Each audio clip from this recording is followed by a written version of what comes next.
الحمد لله رب العالمين الرحمن الرحيم مالك يوم الدين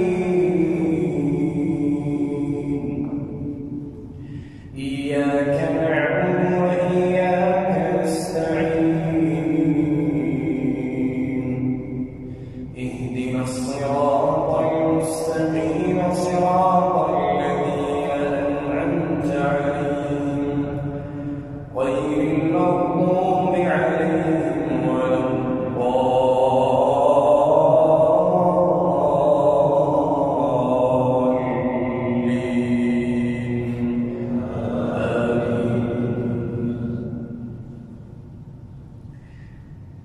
ألم تر إلى الملأ من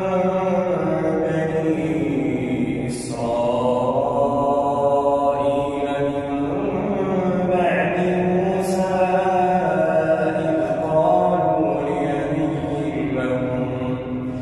إذ قالوا لنبي لهم ابعث لنا ملكا نقاتل في سبيل الله قال هل عسيتم إن كتب عليكم القتال ألا تقاتلوا قالوا وما لنا ألا نقاتل في سبيل الله وقد أخرجنا من ديارنا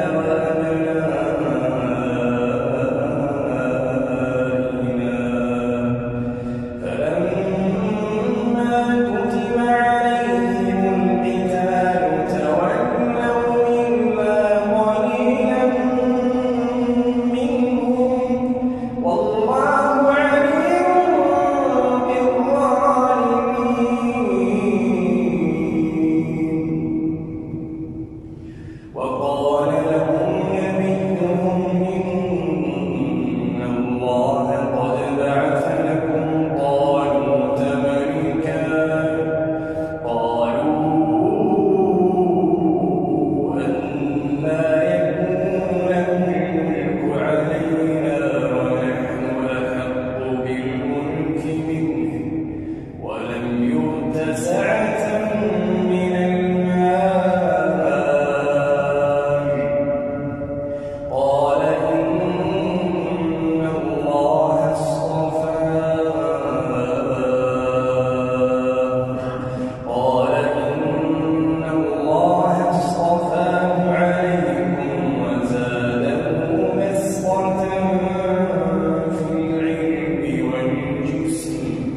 والله